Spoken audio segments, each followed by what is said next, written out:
اگلے دن انہیں ایک ویڈیو ملی جس میں وہ اپنے بیوی بچوں کو دیکھ سکتے تھے۔ ظالموں نے 3 عورتوں اور 5 بچوں کو ایک کمرے میں باندھ کر ڈال رکھا تھا۔ یہ چھوٹا سا کمرہ تھا جو ایک دروازے کے علاوہ سپاٹ دیواروں پر مشتمل تھا۔ کمرے میں کسی قسم کا کوئی سامان نظر نہیں آ رہا تھا۔ ان کی بیویاں اور بچے فرش پر پڑے تھے، ان کے منہ پر پٹیاں بندھی تھیں، ان کے وجود اپنی ہی غلاظت میں لتھڑے ہوئے تھے۔ وہ ان کی حالت دیکھ کر تڑپ کر رہ گئے۔ امان نے ایک مختصر میسج بھی کیا تھا، جتنی جلدی رقم کا بندوبست کرو گے اتنی جلدی انہیں تکلیف سے نجات مل جائے گی۔ ساجد نے اسے کال کرنے کی کوشش کی تھی مگر اس نے کال رسیو ہی نہیں کی۔ مجبوراً اس نے میسج کیا، خدا کے لیے انہیں اتنی تکلیف مت دو، ہم جلد از جلد پوری رقم جمع کرنے کی کوشش کر رہے ہیں۔ دوسرے دن انہیں جو ویڈیو ملی اس میں وہ نسبتاً بہتر حال میں موجود تھے۔ امان نے میسج میں لکھا تھا، تم لوگوں کی بھاگ دوڑ دیکھ کر انہیں تھوڑا سا ریلیکس کر دیا گیا ہے، تم لوگ ذرا سا سست پڑے تو انہیں پہلے سے زیادہ تکلیف میں دیکھو گے۔ ساجد نے پھر بھی کسی حد تک اپنے اعصاب پر قابو رکھا ہوا تھا مگر راشد اور یاسر کی حالت بری تھی۔ رقم آنے کے بعد انہیں اپنے کاروبار شروع کرنے میں 3 ماہ کا عرصہ لگا تھا، لیکن سب ختم کرنے کے لیے ان کے پاس صرف 1 ہفتے کا وقت تھا۔ وہ پچھلے قدموں لوٹنے پر مجبور تھے۔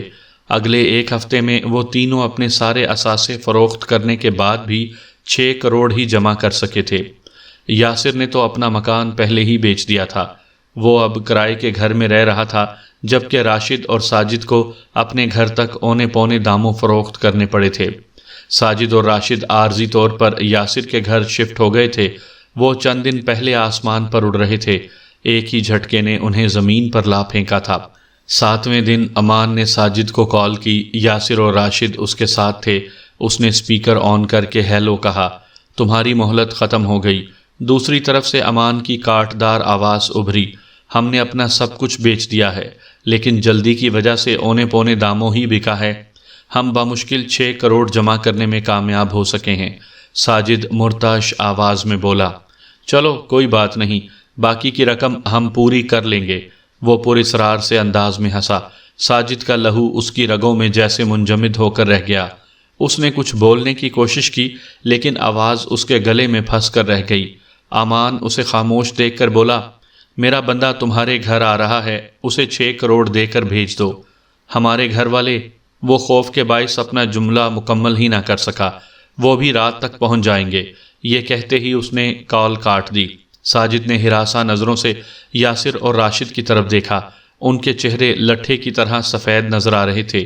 وہ انہیں تسلی دیتے ہوئے بولا، امید ہے یہ لوگ رقم وصول کرنے کے بعد ہمارے گھر والوں کو رہا کر دیں گے۔ ان کی آنکھوں میں بے یقینی کے سائے لہرا رہے تھے۔ اگر انہوں نے رقم لینے کے باوجود انہیں رہا نہ کیا تو؟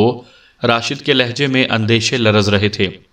اس کے لیے میں نے ایک بیک اپ پلان سوچ رکھا ہے، ساجد سرسراتے ہوئے لہجے میں بولا۔ اس کی آنکھوں میں شرارے پھوٹ رہے تھے۔ راشد اور یاسر اسے حیرانی سے دیکھ رہے تھے۔ امان نے اپنے بندے سے بریف کیس لے کر کھولا۔ سنہرے نوٹوں کی جھلک دیکھتے ہی اس کی آنکھیں خوشی سے چمکنے لگیں۔ 3 ماہ سے زائد عرصے سے وہ اس رقم کے پیچھے خوار ہو رہا تھا۔ رقم دیکھ کر جیسے اس کے ذہن سے بہت بڑا بوجھ سرک گیا۔ وہ بریف کیس لے کے سرور خان کے پاس گیا۔ سرور خان ایک صوفے پر بیٹھا فون پر لگا ہوا تھا۔ امان نے بریف کیس اس کے قدموں میں رکھا اور پیچھے ہٹ کے کھڑا ہو گیا۔ سرور خان نے فون کاٹا اور امان کی طرف سوالیہ نظروں سے دیکھنے لگا۔ خان جی، میں نے اپنا وعدہ پورا کر دیا۔ زمان خان 5 کروڑ لے کر بھاگا تھا، میں نے ان لوگوں سے 6 کروڑ وصول کر لیے ہیں۔ سرور خان کے لبوں پر مسکراہٹ نمودار ہوئی۔ اس نے بریف کیس گود میں رکھ کر کھولا۔ نوٹ دیکھ کر اس کا چہرہ خوشی سے کھل اٹھا۔ خان جی، ان لوگوں کے بیوی بچوں کا کیا کرنا ہے؟ وہ مؤدب انداز میں بولا۔ سرور خان کے چہرے پر عیارانہ مسکراہٹ نمودار ہوئی۔ ان کا ہم نے ایک پارٹی سے سودا کر دیا ہے، آج رات ان کا ڈیلیوری کرنا ہے۔ اس کے لہجے میں شیطانیت ناچ رہی تھی۔ امان نے اسے حیرت سے دیکھا۔ ٹھیک ہے خان جی، آپ جو مناسب سمجھیں، وہ کہتے ہوئے الٹے قدموں لوٹ گیا۔ ساجد ان کی گفتگو سن رہا تھا۔ ان کا شیطانی منصوبہ سن کر اس کے چہرے پر فکر و تردد کے تاثرات نمودار ہوتے چلے گئے۔ سامعین کرام، آپ سن رہے ہیں اردو کہانی حاصل لا حاصل، یہ اس سلسلے کی آخری اور قسط نمبر 5 ہے۔ مجھے امید ہے آپ کو میری یہ کاوش پسند آئی ہوگی۔ آپ نے اگر ابھی تک میرا چینل مائی وائس سبسکرائب نہیں کیا تو ابھی میرے چینل کو سبسکرائب کر کے بیل نوٹیفیکیشن آن کر لیجئے تاکہ آنے والی ہر نئی کہانی کی اطلاع بر وقت آپ تک پہنچ سکے۔ امان کا بندہ شام کے وقت ان کے گھر پہنچا تھا۔ ساجد نے رقم سے بھرا بریف کیس اس کے حوالے کر دیا تھا۔ اس نے بریف کیس کھول کر رقم چیک کی۔ ساجد اسے بغور دیکھ رہا تھا۔ وہ اپنی تسلی کے بعد روانہ ہو گیا۔ اس کے باہر نکلتے ہی ساجد نے راشد اور یاسر کو ضروری ہدایات دیں اور مکان کے پچھلے دروازے سے عقبی گلی میں نکلا۔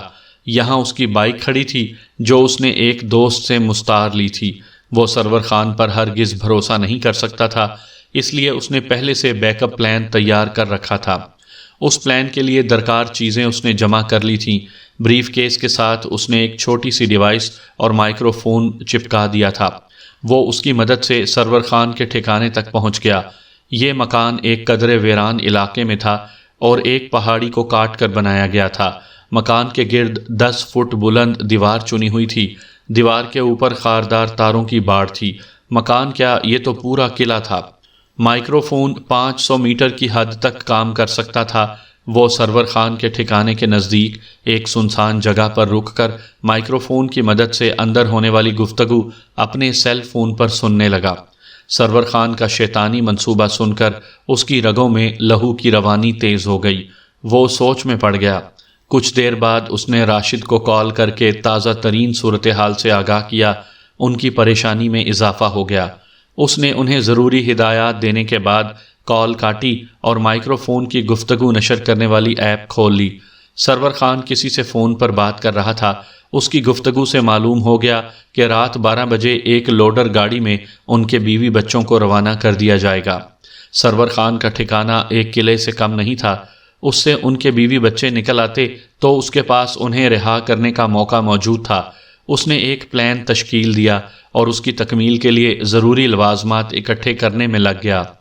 رات 12 بجتے ہی ساجد کو ایک لوڈر گاڑی سرور خان کے ٹھکانے کی طرف بڑھتی نظر آئی۔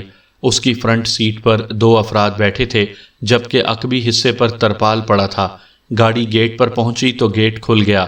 چند لمحوں بعد ہی گاڑی اندر غائب ہو چکی تھی۔ ساجد چوکنا ہو گیا۔ اس نے مائکرو فون کو کنٹرول کرنے والی ایپ کھولی، لیکن سرور نے شاید بریف کیس کسی ایسی جگہ رکھ دیا تھا جہاں سے مائکرو فون سے کسی قسم کی آواز سنائی نہیں دے رہی تھی۔ وہ اسپیکر کو خاموش دیکھ کر دل محسوس کر رہ گیا۔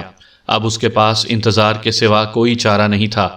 آدھے گھنٹے کے انتظار کے بعد اسے گاڑی گیٹ سے نکلتی نظر آئی۔ وہ اس سے پہلے ہی بائک پر آگے چل پڑا۔ اس نے ایک موڑ پر پہنچ کر بائک کو جھاڑیوں میں اتار لیا۔ تھوڑی دیر بعد گاڑی موڑ سے مڑی۔ اچانک ایک دھماکے سے اس کا ٹائر پھٹا۔ ساجد کی پھیلائی ہوئی کیلوں نے اپنا کام کر دیا تھا۔ ڈرائیور نے بمشکل گاڑی کنٹرول کر کے سائیڈ پر روکی۔ فرنٹ سیٹ سے دونوں افراد چھلانگیں مار کر اترے۔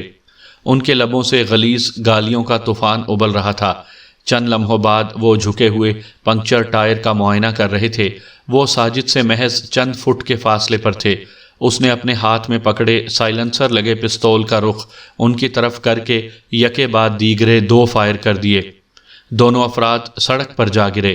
ان کے سروں سے بہتا خون سڑک کو سرخ کرنے لگا۔ ساجد تیزی سے گاڑی کے عقبی حصے کی طرف لپکا۔ اس نے ترپال اٹھا کر اندر جھانکا۔ اس کے سیل کی ٹارچ روشن تھی۔ اس کی نظر گاڑی کے فرش پر پڑے آڑے ترچھے جسموں پر پڑی۔ وہ بھیڑ بکریوں کی طرح ایک دوسرے کے اوپر پڑے تھے۔ ساجد ان کی حالت دیکھ کر تڑپ گیا۔ وہ یکدم گاڑی پر چڑھا اور ان کا معائنہ کرنے لگا۔ وہ سب بے ہوش تھے۔ اس کے باوجود ان کے ہاتھ پاؤں بندھے ہوئے تھے۔ ان کے لبوں پر ٹیپ چپکی ہوئی تھی۔ اس نے ایک کال کی اور ان کی بندشیں کھولنے میں لگ گیا۔ کچھ ہی دیر بعد راشد اور یاسر ایک ہائیس لے کر اس کے پاس پہنچ چکے تھے۔ ان تینوں نے مل کر ان کو اپنی گاڑی میں منتقل کیا۔ کچھ دیر کے بعد وہ تیز رفتاری سے اس شہر سے دور، بہت دور جا رہے تھے۔ ساجد ڈرائیو کر رہا تھا جبکہ راشد اور یاسر اپنے بیوی بچوں کو ہوش میں لانے کے جتن کر رہے تھے۔ انہوں نے زندگی بھر جائز ناجائز طریقے اختیار کر کے جو مادی دولت حاصل کی تھی وہ اس سب سے محروم ہو چکے تھے، لیکن ان کی سب سے بڑی دولت ان کے حقیقی رشتے ان کے ساتھ تھے۔ حاصل لا حاصل کے چکر میں اب بس یہی ان کا حاصل تھا۔